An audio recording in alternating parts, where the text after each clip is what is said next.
ආසියක් දාන්නේයි කියලා. එහෙම ලිං වලට තඹකාසිය දානවා දැකලා තියෙනවද යාලා? දැකලා තියෙනවා. ඇයි ලිං ඇත්තෙත් නැහැ දැන් සමහරලාට නේ. ඇත්තටම ඇයි මේ ලින්දර තඹකාසියක් දාන්නේ? දැන් මං හිතුවා අද ඒක ඔයාලට පැහැදිලි කරලා දෙන්න ඕනේ කියලා. දැන් මේක දැන් හිතන්නකෝ මේක සාමාන්‍ය ලිඳක් කියලා හිතන්නකෝ මේක මේ වගේ ලින් නැති වෙන්න පුළුවන් නේද? මේක ලිඳක් නං නේද? මේකේ ජලයට ඇයි තඹකාසියක් දාන්නේ ඇයි? අපි කියනවා කොපර් කොයින් එකක් දාන්නේ ඇයි? ඒකේ සයන්ටිෆික් දෙයක් තියෙනවද? විද්‍යාත්මක දෙයක් තියෙනවද මේ තඹකාසියක් දාන එකේ? තියෙනවා. විද්‍යාත්මක පැහැදිලි කිරීමක් තියෙනවා පුතේ. මෙන්න මේ තඹකාසියක් දාන එකේ නේද ප්‍රධාන අරමුණු දෙකක් තියෙනවා. එකක් තමයි මෙන්න මේක වැදගත් වෙනවා මොකක් විදියටද? ජර්මිසයිඩ් එකක් විදියට. මොකද්ද ජර්මිසයිඩ් එකක් කියලා කියන්නේ මොකද්ද? අපි කියන්නේ විස බීජ නාශකයක් කියලා කියන්නේ නේද? මම මෙහෙම සිංහලෙන් කියනවා. විස බීජ නාශකයක් විදියට වැදගත් වෙනවා. ඒ මොකද්ද? අනිත් එක තමයි මේක වැදගත් වෙනවා මිනරල් එකක් විදියට. මිනරල් කියන්නේ මොකද්ද? ඛනිජයක් විදියටත් වැදගත් වෙනවා. ඉතින් තඹකාසියක් දාපුවම කොහොමද විස බීජ නාශකයක් වෙන්නේ කොහොමද? තඹ මේම ජලයට දාපු ගමන් පුතේ හොඳට අහගන්න. තඹ ජලයට දාපු ගමන් තඹවල තියෙනවා විශේෂ හැකියාවක් තියෙනවා. ජලයේ තියෙන්න පුළුවන් මොනවද? බැක්ටීරියා තියෙන්න පුළුවන්, දිලීර තියෙන්න පුළුවන්, වෛරස් තියෙන්න පුළුවන්. මෙන්න මේ දේවල් විනාශ කිරීමේ හැකියාවක් තඹවලට තියෙනවා. පැහැදිලිද? තඹවලට තියෙනවා මෙන්න මේ විස බීජ විනාශ කිරීමේ හැකියාවක් තියෙනවා. විශේෂයෙන්ම බැක්ටීරියා. බැක්ටීරියා ගත්තොත් එහෙම මෙන්න මේ ජලයට විශේෂයෙන්ම මිශ්‍ර වෙන්න පුළුවන් සහ ජලය පානය කිරීම නිසා අපට ඇති වෙන්න පුළුවන් රෝගී දෙකක් තියෙනවනේ. මම ප්‍රධාන වශයෙන් රෝග ගොඩක් තියෙනවා. මොනවද? සුද්ධ ජීවීන් නිසා ඇති වෙන්න පුළුවන් රෝග මොනවද? කොලරාව සහ පාචනය ඇති වෙන්න පුළුවන්. එතකොට මෙන්න මේ තඹකාසියට තියෙන විශේෂ හැකියාවක් ඔය කොලරාව සහ පාචනය විනාශ කිරීම නැත්නම් හේතු වෙන බැක්ටීරියාව විනාශ කරන්න පුළුවන් මෙයාට. එහෙනම් බැරි වෙලා හරි යම්කිසි හේකින් මේ කොලරාව හරි පාචනය හරි හැදෙන්න හේතු වෙන මයික්‍රෝ ඕගනිසම් එක ජලයට එකතු වෙලා තියෙනවා. තඹකාසියක් දාලා තියෙනකෙන් මොකද්ද වෙන්නේ? මෙන්න මේ සුද්ධ ජීවීන් විනාශ කරන්න පුළුවන්. ඒක නිසා මේ ජලය පානය කරා කියලා පාචනයවත් කොලරාවත් හැදෙන්නේ නැහැ.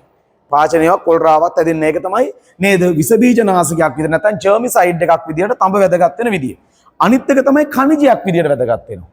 නේද? මෙන්න මේ ජලයට තඹකාසියක් දැම්මට පස්සේ පුතේ ඔයාලා ඉගෙනගෙන තියෙනවා ග්‍රේඩ් 10 වලදී. ග්‍රේඩ් 10 වලදී තාම ඔයාලට මේක කතා කරේ නෑ මොකද්ද? තඹ කියලා කියන්නේ ප්‍රතික්‍රියාශීලීත්වය ඊටාම අඩු දෙයක්. ඊටාම අඩු දෙයක්. හැබැයි ඊටා සුළු ප්‍රමාණයක් මෙන්න මේ ජලයට තඹ වෙනකතු වෙන්න පුළුවන්. එතකොට මේ ජලය අපි පානය කරොත් මොකද්ද වෙන්නේ? ඒ පානය කරන ජලයේ ඊටාම සුළු ප්‍රමාණයක්. අපි කියනවා ට්‍රේස් amount එකක්. ඒ කියන්නේ අංශු මාත්‍ර ප්‍රමාණයක් අපේ ශරීරයට ශරීරගත වෙන්න පුළුවන්. අපේ ශරීරයට මේ නේද තඹ කියන නැත්නම් කොපර් කියන මිනරල් එක මෙන්න මේ මිනරල් එක අපේ ශරීරයට ඇතුල් වුණොත් ඒක අපට වැදගත් වෙනවා නේද ආකාර කිහිපයක්. එකක් තමයි active the enzyme. active the enzyme. ඒ කියන්නේ මොකද්ද? ඔයාලා දන්නවා අපේ ශරීරය තුල සිද්ධ වෙන රසායනික ප්‍රතික්‍රියානේ. biochemical reaction is taken place in our body. එතකොට අපි ඒවට කියනවා මොකද්ද? biochemical reaction නේ. එතකොට මෙන්න මේ biochemical reaction සම්පූර්ණයෙන්ම control වෙන්න පුතේ enzyme කියලා chemical එකකින්. එතකොට මෙන්න මේ enzyme active කරන්න කොපර් වැදගත් වෙනවා. තඹ වැදගත් වෙනවා. ඔන්න එකක්. නේද? අනිත් එක තමයි මෙන්න මේක වැදගත් වෙන අනිත් දේ තමයි පුතේ එකක් තමයි දැන් අපි කතා කරානේ active the enzyme කියලා. අනිත් එක තමයි absorb the iron. absorb the iron. ඒ කියන්නේ මොකද්ද? යකඩ අවශෝෂණය කරගන්න වැදගත් වෙනවා. දැන් අපි කෑමට ගන්න කෑමවල නේද යකඩ තිබුණට නේද ඒ යකඩ අවශෝෂණය කරගැනීම සම්බන්ධව සමහර ප්‍රශ්න තියෙනවා. එතකොට අපේ නේද මෙන්න මේ මිනරල් එක තියෙනවා නම් මේ මිනරල් එක කියන්නේ මොකද්ද? තඹ කියන මිනරල් එක තියෙනවා නම් අපි ජලයට මේ ජලය පානය කිරීම නිසා අපේ ශරීරයේ යම් තඹ ප්‍රමාණයක් තියෙනවා නම් අපි ගන්න කෑමවල තියෙන යකඩ අපේ ශරීරයට හොඳින් අවශෝෂණය වෙනවා. තව එකක්. අනිත් එක තමයි increase the immunity. increase the immunity. ඒ කියන්නේ මොකක්ද? immunity කියලා කියන්නේ මොකක්ද? what is mean by immunity? මොකක්ද අපි සිංහලෙන් කියන්නේ මොකක්ද? ප්‍රතිශක්තිකරණය. ප්‍රතිශක්තිකරණය කියන්නේ මොකක්ද? ලෙඩ රෝගවලට ඔරොත්තු දීමේ හැකියාව.